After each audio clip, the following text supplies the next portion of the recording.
अहिंसा के अग्रदूत, मानवता के मसीहा, शासनपति श्रमण भगवान महावीर स्वामी के चरणों में मेरा कोटि-कोटि वंदन नमन। श्रमण संघ के चतुर्थ पदर ध्यान योगी आचार्य सम्राट डॉक्टर श्री शिव मुनि जी महाराज, जिनके आशीर्वाद से ये आगम वाचना की क्लास सुचारू रूप से चल रही है, भगवान के चरणों में कोटि-कोटि वंदन नमन। जिनकी नवीन सोच एवं कुशल मार्गदर्शन ने संपूर्ण श्रमण संघ में स्वाध्याय का बिगुल बजाया है, ऐसे परम उपकारी उपाध्याय प्रवर गुरुदेव श्री रविंद्र मुनि जी महाराज के चरणों में मेरा कोटि-कोटि वंदन नमन।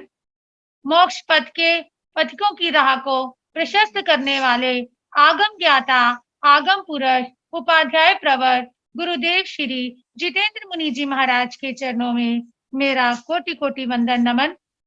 श्रमण संघ ऑनलाइन एजुकेशन की क्लास में पधारे समस्त गुरुदेवों एवं रत्नाधिक साधी मंडल के चरणों में मेरा कोटि-कोटि वंदन नमन। मेरी अनंत आस्था के केंद्र आगम ज्ञाता, आगम पुरुष, उपाध्याय प्रवर गुरुदेव श्री जितेंद्र मुनि जी महाराज, जो अपने अमूल्य समय में से समय निकालकर अपनी आत्म ज्ञान की उर्मियों से हम सभी की आत्मा को प्रकाशित करके जागृत करने का एक प्रशस्त प्रयास कर रहे हैं। गुरुदेव, आप हमारे अनंत उपकारी हैं। हम आपके स्वास्थ्य की मंगल कामना करते हैं। आपका आशीर्वाद हम सभी पर यूं ही बना रहे, ऐसी मंगल कामना है, मंगल भावना है और कृतज्ञता की पुष्पांजलि समर्पित करते हुए हम सभी गुरुदेव को वंदन करेंगे और आज की प्रत्यक्ष रूप से वंदना का लाभ ले रही हैं सरल आत्मा महासती श्री मंजुला जी महाराज की सुशिष्या, आगम रसिका साध्वी श्री प्रेक्षा जी महाराज, साध्वी श्री जया ज्योति जी महाराज, साध्वी श्री विश्रुति जी महाराज, साध्वी श्री विशुद्धि जी महाराज आदि ठाना जो कि दिल्ली में विराजमान है, उनको वंदन का लाभ मिला है। तो महाराज साहब पधारे और वंदना का लाभ लें। महासाध्वी श्री प्रेक्षा जी महाराज साहब पधारे।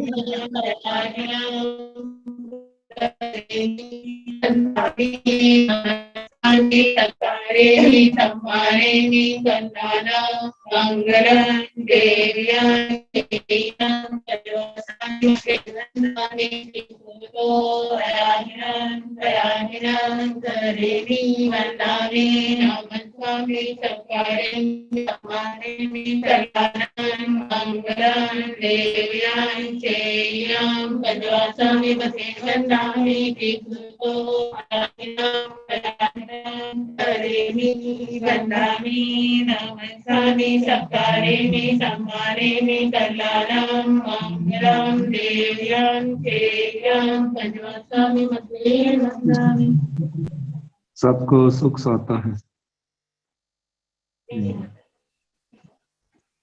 स्वाध्याय की श्रृंखला निर्विघ्न रूप से चलती रहे, इसके लिए श्रमण संघ में तपस्या गतिमान है और आज तपस्या में जो संलग्न है उपाध्याय प्रवर उन योग प्रवर्तक पूज्य श्री कन्हैया लाल जी महाराज साहब, कमल के शिष्य तपो केसरी श्री संजय मुनि जी महाराज और डॉक्टर श्री प्रतिभा श्री जी महाराज की सुशिष्या साध्वी श्री आस्था श्री जी महाराज, महासाध्वी श्री श्रद्धा श्री जी महाराज, महासाध्वी श्री ऋषिता श्री जी महाराज, महासाध्वी श्री अनुज्ञा श्री जी महाराज और महासाध्वी श्री प्रणति श्री जी महाराज, जो कि उपवास में संलग्न है।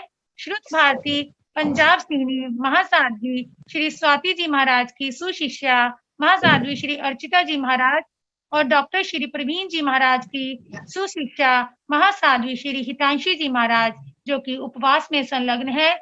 इनकी तपस्या की खूब खूब अनुमोदना करते हुए सुख साता पूछते हैं। अब गुरुदेव से करवत निवेदन है कि गुरुदेव पधारे और जिनवाणी का अनमोल दान हम सभी को प्रदान करें। गुरुदेव कृपा करें।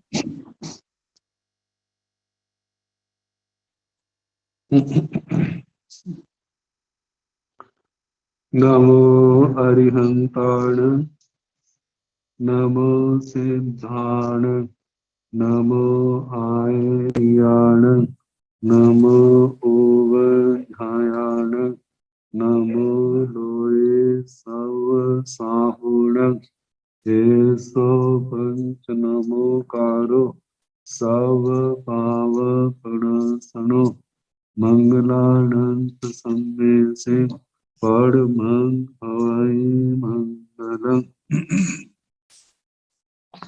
जिन शासन जिन वाणी सदा जयवंत हो, श्रमण संग सदा अविचल मंगल हो।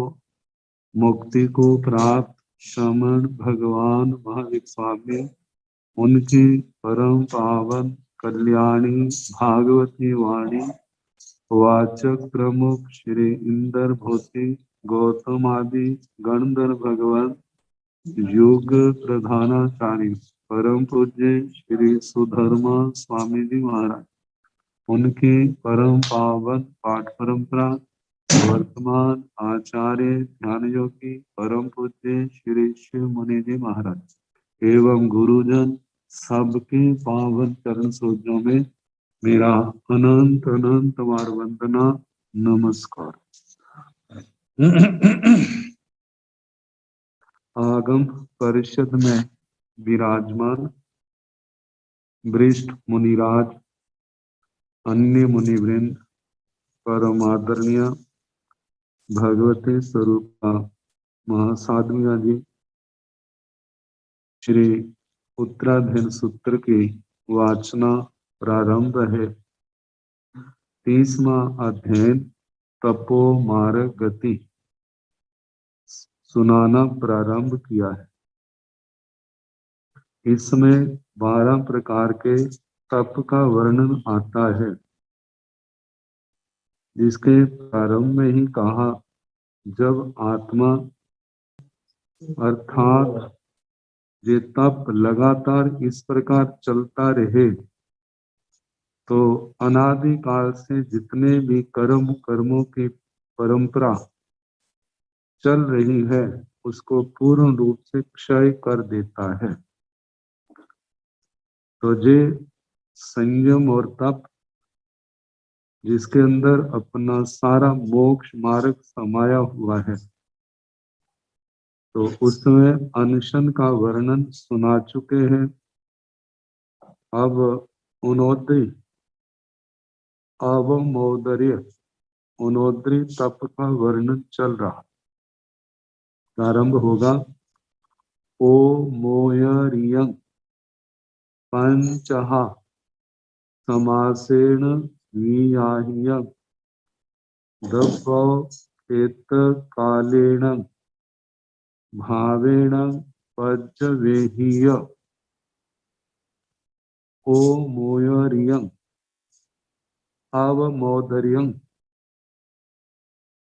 अवमोदर्यम इसकी प्राकृत शब्द की छाया है, जिसमें अव को जहां पर ओ आदेश हो गया है।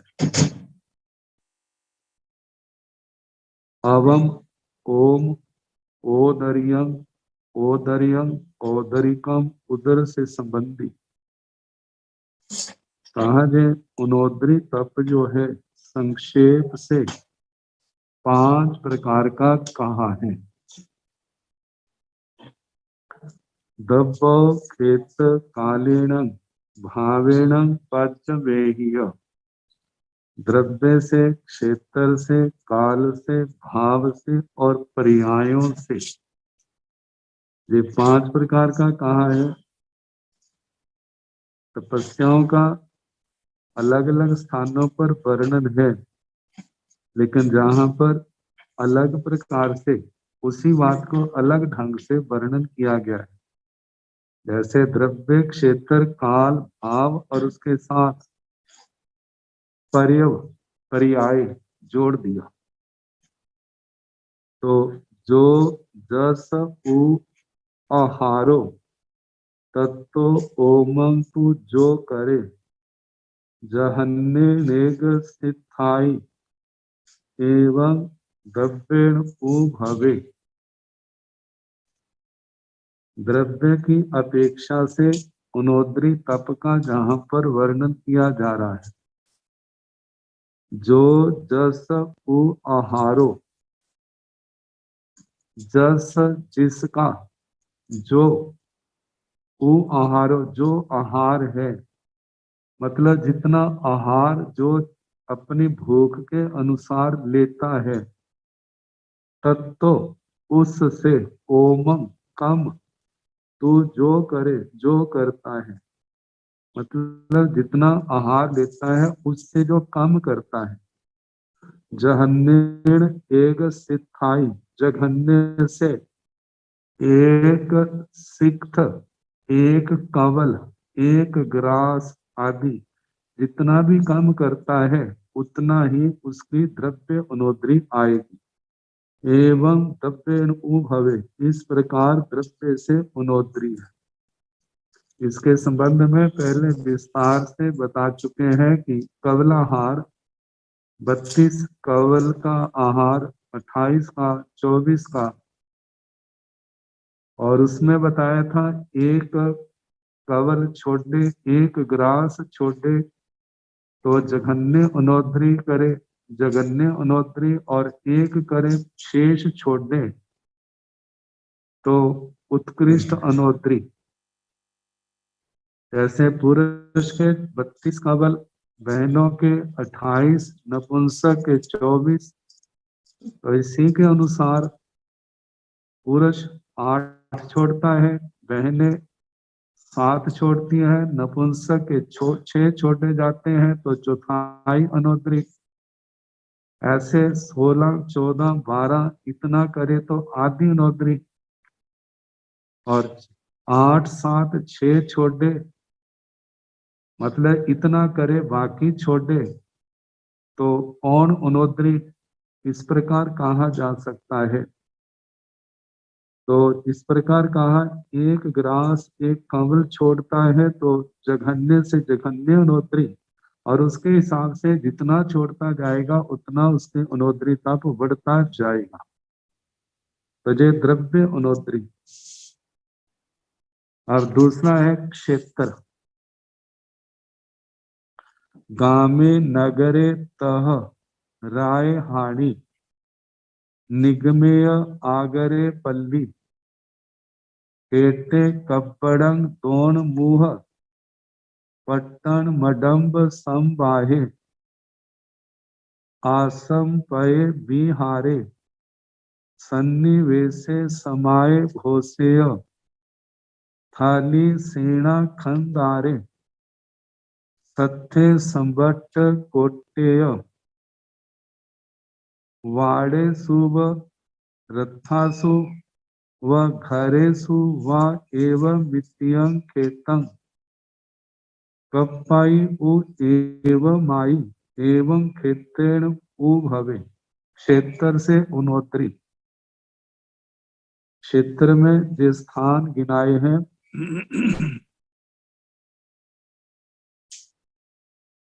गामे नगरे तह राय हानि, ग्राम, नगर तथा राजधानी, निगमे, निगम, आगरे पल्ली, आकर, पल्ली, खेटे खेट, कब्बड़म करवट, द्रोणमुह द्रोणमुख, पट्टन पत्तन, मडम्ब मडम्ब, संबाहे संबाध, आसम पय आश्रम पद, बिहारे बिहार, सन्निवेशे सन्निवेश, समाय समाज, घोषेय घोष, थली सेना खंदारे, थली स्थली, सेना खंदारे सेना का शिविर,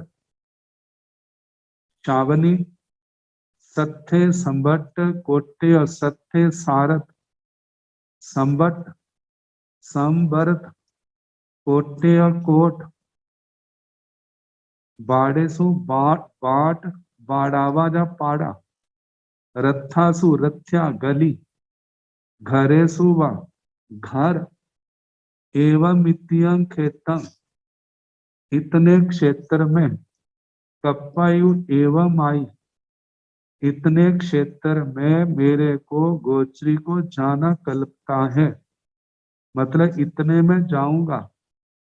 यदि इतने में आहार मिल गया या जितना मिला उतना ही लूंगा, मतलब कि इतने क्षेत्र मिल गया तो ठीक, नहीं मिला तो वापिस आ जाऊंगा, उपवास आदि कर लूंगा। तो इस प्रकार ये क्षेत्र से अनोतरी है। जो स्थानों के नाम आए हैं, कहा जाता है जैसे ग्राम, बुद्धि या गुणों का जहां ग्रास हो। जो प्राचीन टीकाओं के अंदर इसकी परिभाषा की है, बुद्धि या गुणों का ग्रास कैसे होगा, जहां पर विषयों की सामग्री बहुत ज्यादा है, परिश्रम बहुत करना पड़ता है, संसार के अंदर रचा पचा है, जिसके कारण से बुद्धि आदि गुण उनका ह्रास होता है, इसलिए उसका नाम ग्राम रख दिया। शब्द की व्युत्पत्ति के अनुसार ग्राम, ग्रास, ग्रसती, जहां पर बुद्धि आदि अच्छे गुणों ग्रसे जाएं, कम हो जाएं। और ऐसा भी है, वैसे तो राजधानियों आगे नगर का है, नगर की परिभाषा ऐसे दी है, न कर, जहां पर कोई गवर्नमेंट की ओर से कर नहीं लगता, टैक्स नहीं लगता, ऐसा स्थान नगर। इसी कारण से कर माफ कर दिए। निगम, व्यापार की मंडी को कहा जाता है आकर। ऐसी खान, ऐसे स्थान, ऐसे नगर जहां पर सोने आदि की खान हो, सोने आदि की खान को आकर कहा जाता है। उनको लेकर के गांव आदि बस जाते हैं। पल्ली, टाणी, वन में साधारण लोगों की या चोरों की बस्ती को भी पल्ली कहा जाता है। खेत, खेड़ा, खेड़ा उसको कहा जाता है जिसके चारों ओर धूल का प्रकोट हो, ऐसा गांव।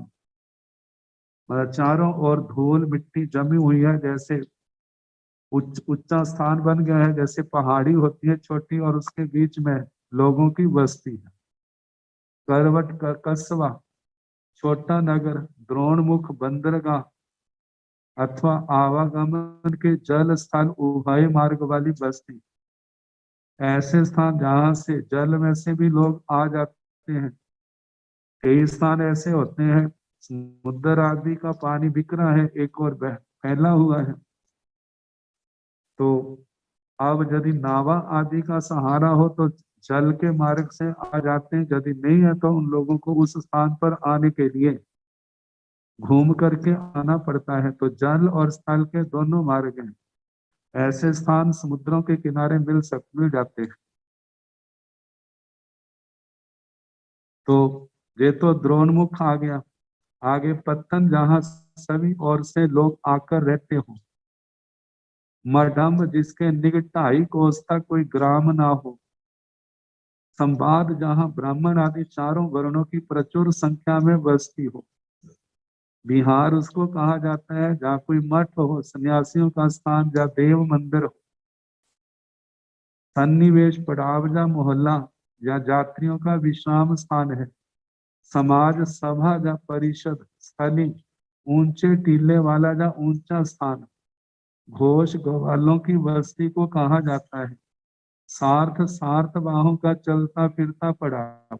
जब सार्थवाद शास्त्रों में, जब प्राचीन कथाओं में आता है, संपन्न सार्थवा व्यापारी लोग एक स्थान से दूसरे स्थान पर जाते थे। समृद्ध होने के कारण से अपने साथ अनेक लोग, जिनका कोई सहारा नहीं है, जिनके आने जाने की व्यवस्था नहीं है, उनको साथ ले लेते थे। व्यापार आदि के लिए भी ले जाते थे, उनकी सभी व्यवस्था करते थे। तो ऐसे जहां जहां रुके वहीं वहीं पर उनकी बस्ती बन जाती, चलती फिरती। आज जहां रुके हैं, सुबह चल पड़े, फिर जहां शाम को पड़ाव हुआ वहां पर पहुंच गए। ऐसे चलता फिरता जे नगर। संवर्त, भयग्रस्त एवं विचलित लोगों की बस्ती। कोट, किला, कोट या प्राकार आदि। वाट, चारों ओर कांटों या तारों की बाड़ लगाया हुआ स्थान। बाड़ा, पाड़ा, मोहल्ला, रत्या, गली। तो इस प्रकार नाना प्रकार के जैसे घर हैं, गोचरी जाने से पहले साधु साध्वी ने अभिग्रह लिया है। इस उनोद्री को क्षेत्र की अपेक्षा से उनोद्री इतने क्षेत्र के अंदर मैं गोचरी जाऊंगा, इतने करों के अंदर जाऊंगा, उनके अंदर यदि गोचरी उपलब्ध हो जाती है ठीक है, नहीं तो मैं उपवास कर लूंगा। तो ये संकल्प लेकर के जाता है मैं क्षेत्र उनोद्री।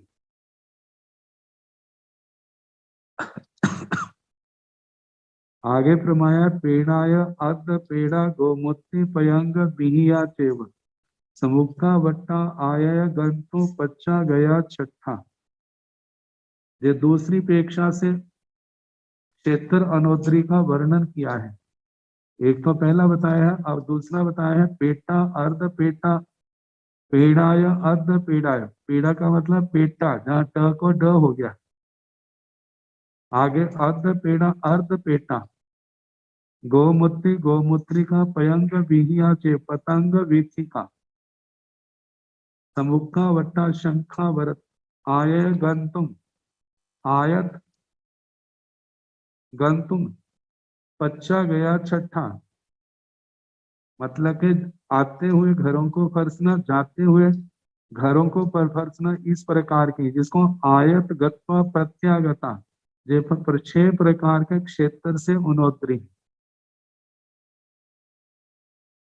तो पहले जो पेटी के आकार की उसको कहा जाता है कि जहाँ गोत्री को जाना है इस प्रकार से घूमना है, जैसे चौकोन वर्ग आकार बन जाए, आयत आकार बन जाए।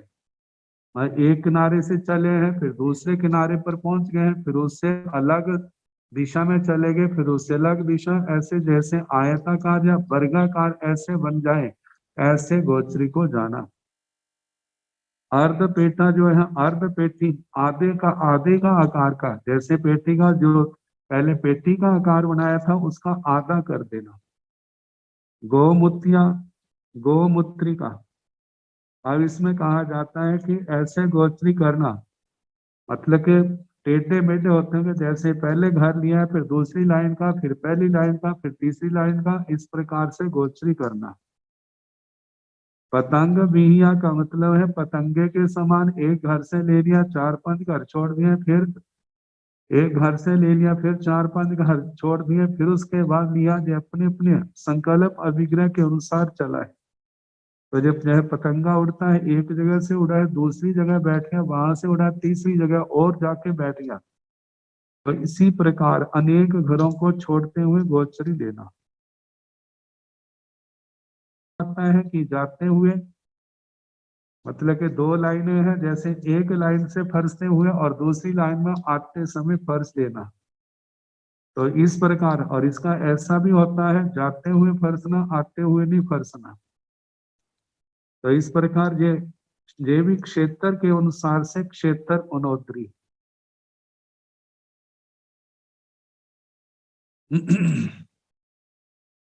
दिवसस पौरुषीण चौण पियो जत्यो भवे कालो एवं चर माणो खलु कालो माणं मुड़े अपो। अब काल की अपेक्षा से उनोत्री का वर्णन किया जा रहा है। दिवसस पौरुषीण, दिन की, चौण दिन की 4 पौरसियां, 4 पहर, चौणपी जत्तियो भवे कालो, और एक एक पौरसी का जितना काल है, एवं चर माणो खलु कालो माण मुने अपक। इस प्रकार दिवस के हिसाब से, मतलब पैरों के हिसाब से गोचरी करना जो है वह काल उनोत्री है।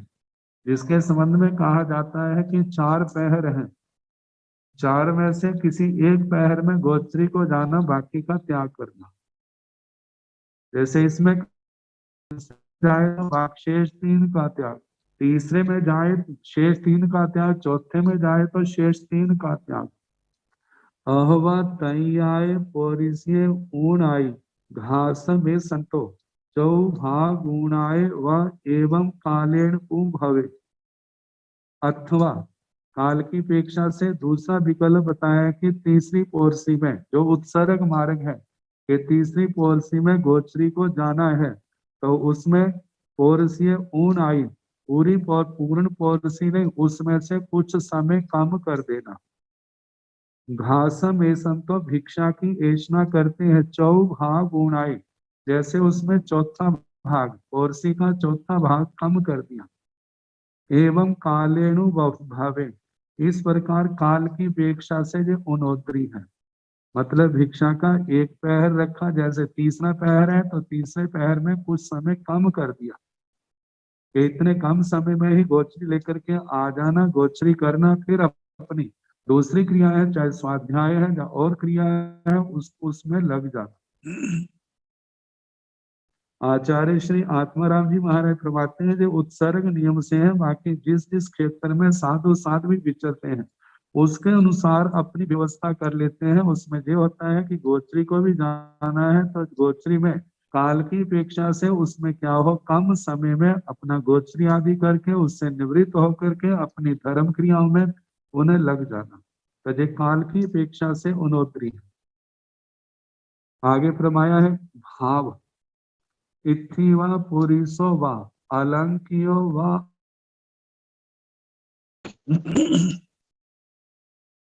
गोचरी जाते समय मन में संकल्प कर लिया कि यदि ऐसा संयोग हो तो मैं गोचरी लूंगा, ऐसा नहीं है तो मेरा गोचरी का त्याग भिक्षा नहीं लूंगा। तो उसमें बताया है कि इत्थि वा पुरीसो वा, इस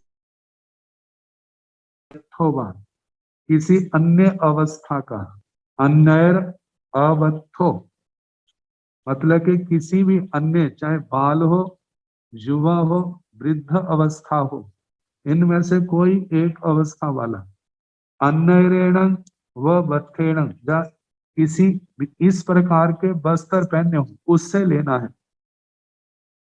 यदि उसके अनुसार मिल जाता है तो ठीक, नहीं तो त्याग। आगे बताया अन्येण विशेषेण बन्नेण भावम अणुमुयंतो, अन्य जहाँ कोई अन्य विशेषण से, अन्य अन्येण विशेषण, अन्य विशेष कोई और मन में संकल्प कर लिया उसके अनुसार,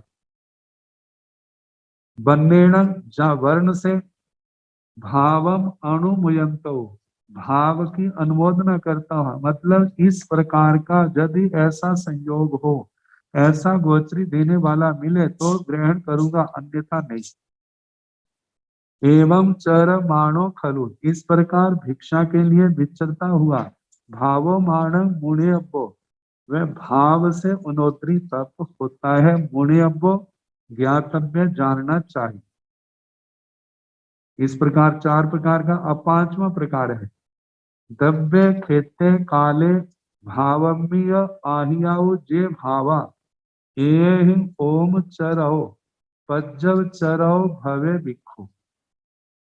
ये जो जहां तक उन्नोतरी के चार भेद कहे हैं, जैसे द्रव्य से, क्षेत्र से, काल से, भाव से, तो इसमें बताया कि द्रव्य द्रव्य में, क्षेत्र क्षेत्र में, काले काल में, भावम्य और भाव में, आहियाऊ जे भावा जो भाव कहे हैं, ए ओम चरो, इन चारों में ही जितना जिसका प्रमाण है उससे और कम करना। जैसे द्रव्य में मर्यादावान नहीं, उससे कम, ऐसे क्षेत्र में, ऐसे काल में, ऐसे भाव में, इन चारों से ओम चरो कम गोचरी के लिए विचरने वाला, पज्जल चरो भवे भिक्षु, वह पर्यवचरक भिक्षु होता है, मतलब पर्यवचरक उनोदरी है। तो भिक्षु इस प्रकार विचरे, ऐसे विचरने वाला भिक्षु पर्यवचरक कहलाता है। तजे अनोदरी का पांचवा भेद। वैसे दूसरे प्रकार से, जैसे पहले बताया था, अनोदरी तप के दो भेद हैं, द्रव्य अनोदरी, भाव अनोदरी। तो वहां पर और ढंग से बताया था, लेकिन उसके अंदर ये सारी बातें आ जाती हैं। कहीं पर कोई जैसा जैसा शास्त्रों के अंदर आता है, देखा जाए, जैसा भी किया जाए, जो सब निर्जरा का कारण है। तो वहां पर द्रव्य उन्नोतरी में आहार उन्नोतरी आया था, उपकरण उन्नोतरी आया था। ये दो भेद आए थे। आहार के वर्णन में तो वही 32 कंवल, 28 कंवल और 24 कंवल का कंवल का आहार का वर्णन आया था। और उपकरण है बस्तर पात्र आदि को लेकर के जितनी मर्यादा है उससे कम करना, कम रखना। तो वे द्रव्य अनुद्री भाव अनुद्री में आया था। अप कोहे, अप माने, अप माया, आत्मा को दूषित करने वाले आरत रुद्र ध्यान का कारण है। इनको कम करना जो भाव अनुद्री में दिया है। लेकिन जहां पर भावनोत्री में जो कहा था वो स्त्री पुरुष नपुंसक आदि जैसे आम वर्णन आता है कि स्त्री हो, पुरुष हो, नपुंसक हो, बाल हो, युवा हो, वृद्ध हो, अमुक वस्त्र हो, अमुक संस्थान हो, अमुक ऐसे ऐसे जिन अमुक वर्ण हो, आभूषण सहित हो, रहित हो, बैठा हो, खड़ा हो, सिर खुले हो, सिर न खुले सिर ना हो, तो जैसा भी मनोत्री तप के अंदर ग्रहण किया है।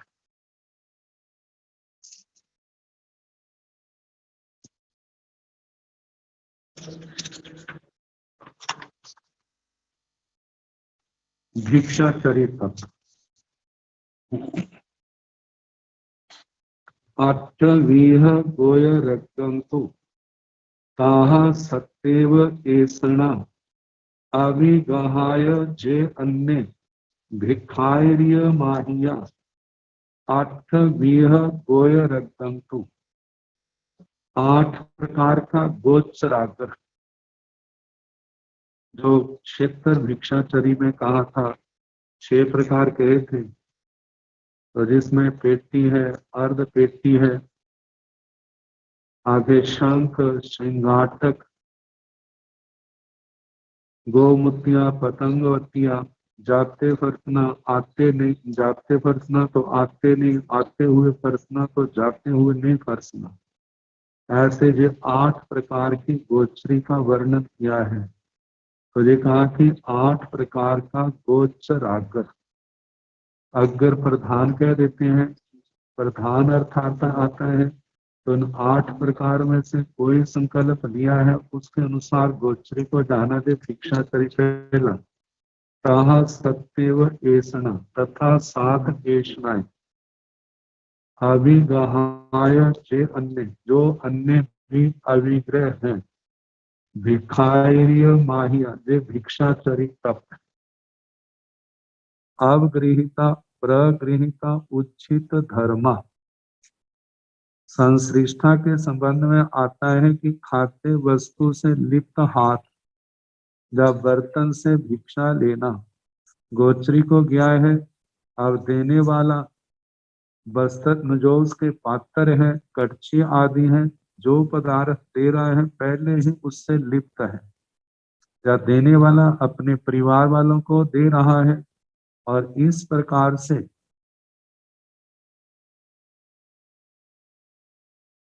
ठीक नहीं उनको उड़ाना। आज गुरु जी के पास प्रॉब्लम ठीक नहीं। अच्छा,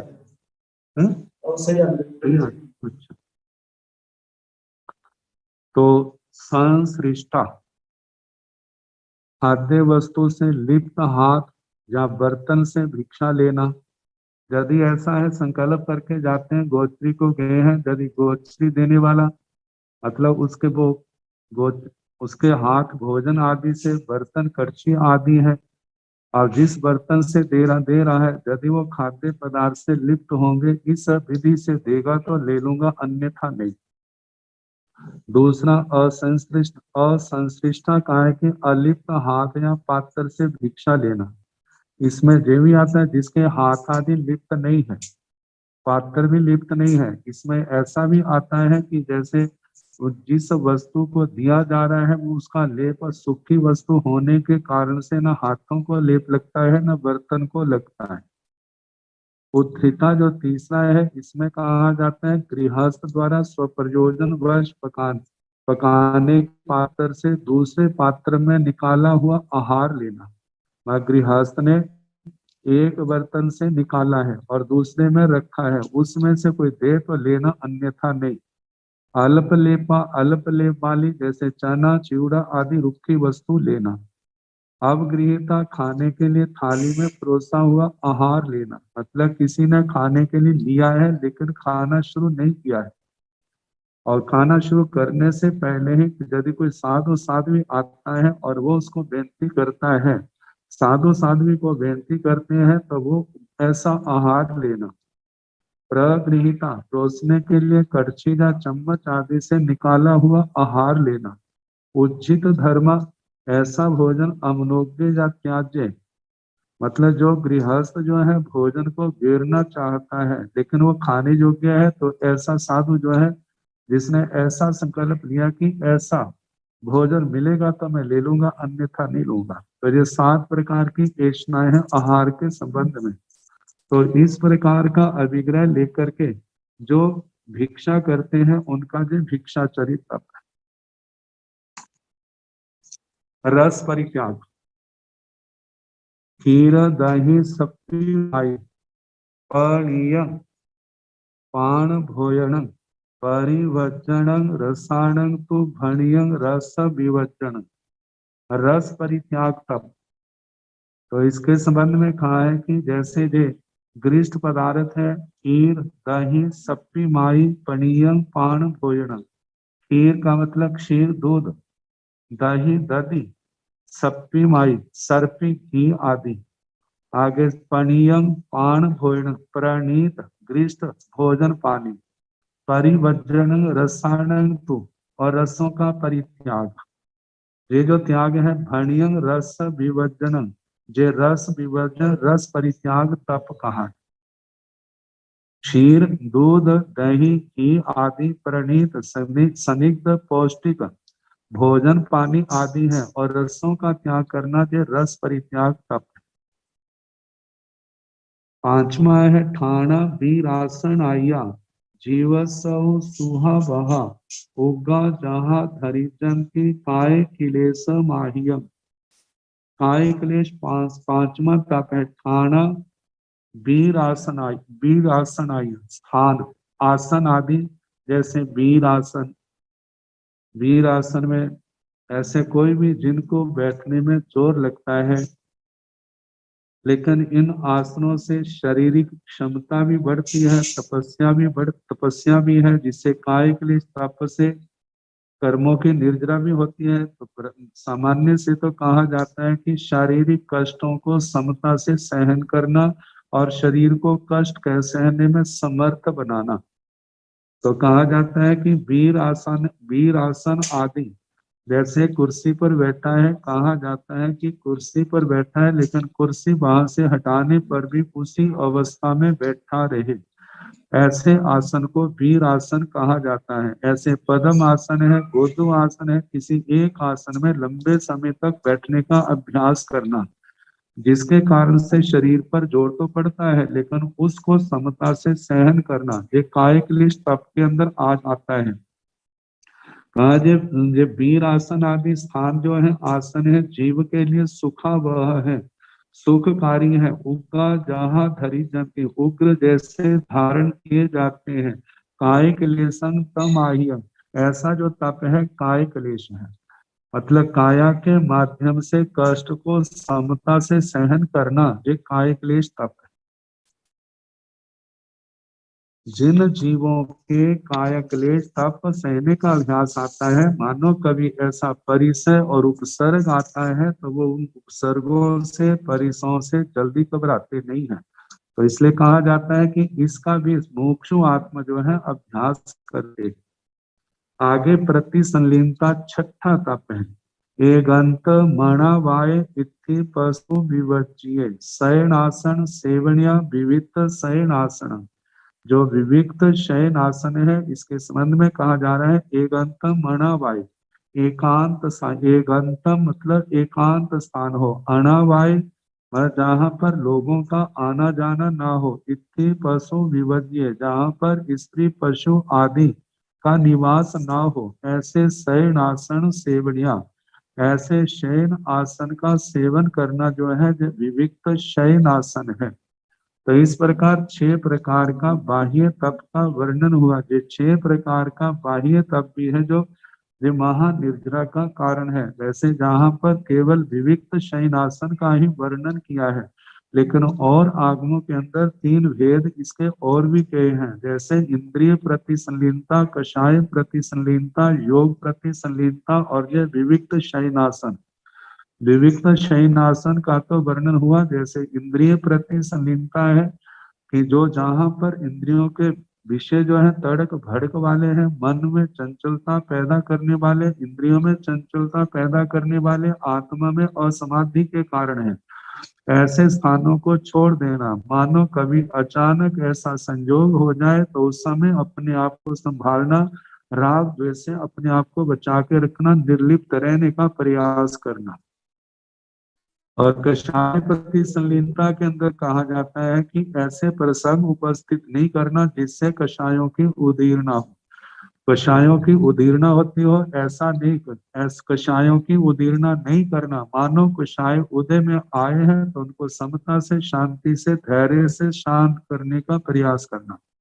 योग प्रति संलीनता है अकुशल योगों का निरोध करना। कुशल योगों का मतलब है उनकी उदीर्णा करना, मतलब जो अकुशल योग है, जो पाप प्रधान है, उनको रोकना। और कुशल जो धर्म योग है, जिनसे जिसमें यत्न है, ऐसे की उदीर्णा करें। और विविक्त शयनासन का इसके अंदर बताया, वर्णन कर दिए। अब इसके आगे आभ्यंतर तप है।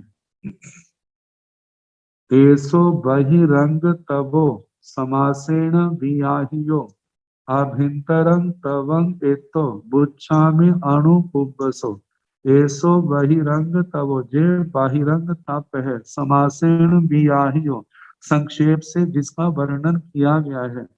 अभ्यंतरं तवंग एतो, एतो का मतलब जहां से आगे, अभ्यंतरं तवंग अभ्यंतर तप, अणु पुब्बसो अनुक्रम से बुच्छामि वक्ष्यामि कहूंगा।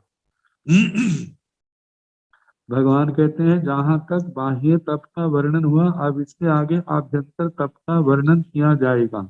पाए चित्तं बीणौ बियावच्चं तहेव सज्झाओ छाणं च व्यूसको एसो अधिकतरो तवो। पाए चित्तं प्रायश्चित, ये प्रथम अभ्यंतर तप है। बीणौ, ये दूसरा अभ्यंतर तप है। बियावच्चं, तीसरा बियावृत्ति। तहेव सज्झाओ, चौथा जो है स्वाध्याय। छाणं च व्यूसको, और पांचवा है ध्यान। और छठा है व्युसर्गो, व्युत्सर्ग। एसो अभितरो तबो, जे आभ्यंतर तप।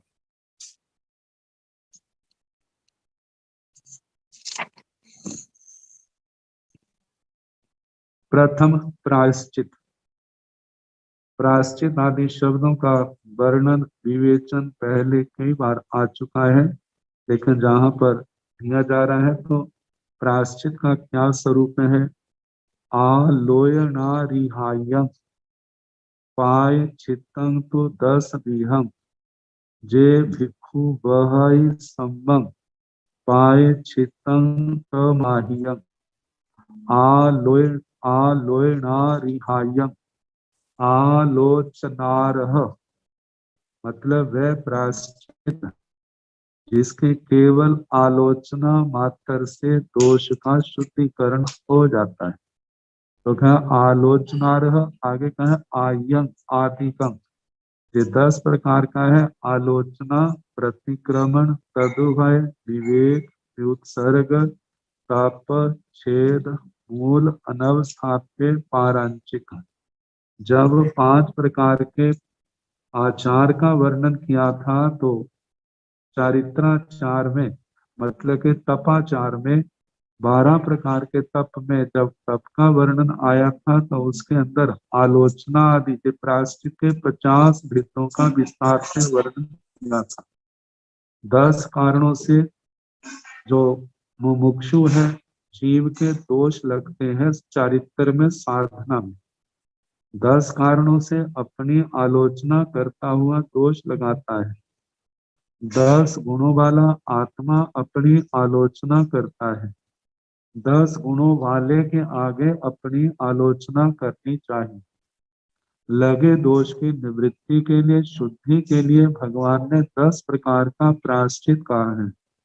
इसके नाम बताए हैं, जैसे कि आलोचना, प्रतिक्रमण, तदुभय, विवेक, व्युत्सर्ग, ताप, छेद, मूल, अनवस्थाप्य और पारांचिक। तो कहा है कि ये पाए चित्तंग तू 10 भी हैं। ये प्रायश्चित जो है 10 प्रकार का है। जे भिक्षु बहाई सम्मक, कहा जो भिक्षु मतलब के सम्यक प्रकार से बहाई इसका पालन वाहन करता है, पाय चित्तं तमाह्यम उसको प्रायश्चित तप कहा है। आगे बिने तप का वर्णन, अभ्युत्थान अंजलि करण कहेवासन दायण गुरु भक्ति भाव सुसूसा वीण और एस व्याहियो। कहा है कि विनय तप का वर्णन करती हूँ। कहा है पहले तो इसके 7 भेद फरमाए थे, कहे थे, जैसे कि ज्ञान विनय, दर्शन विनय, चारित्र विनय, मन विनय, वचन विनय, काय विनय और लोकोपचार विनय। और इन 7 के ही उत्तर भेद 134 हुए थे। लेकिन जहां पर संक्षेप से वर्णन किया जा रहा है कि अभ्युत्थान गुरुजन दीक्षा वृद्ध अवीर आदि जब आते हैं तो उनके आदर मान के लिए खड़ा होना, अंजलि करण हाथ जोड़ना, तहे वासन दायण तथा उनको बैठने के लिए आसन प्रदान करना, आसन देना, गुरु भक्ति गुरुजनों के प्रति भक्ति भाव, श्रद्धा भाव, आदर भाव, आगे भक्ति भाव सुसूसा और भाव पूर्वक सुश्रूषा उनकी सेवा करना, तो उनकी बातों को सुनना ध्यान से। तो बीणो ऐसा बियाहियो, ये जो तप है बिने तप कहा गया है।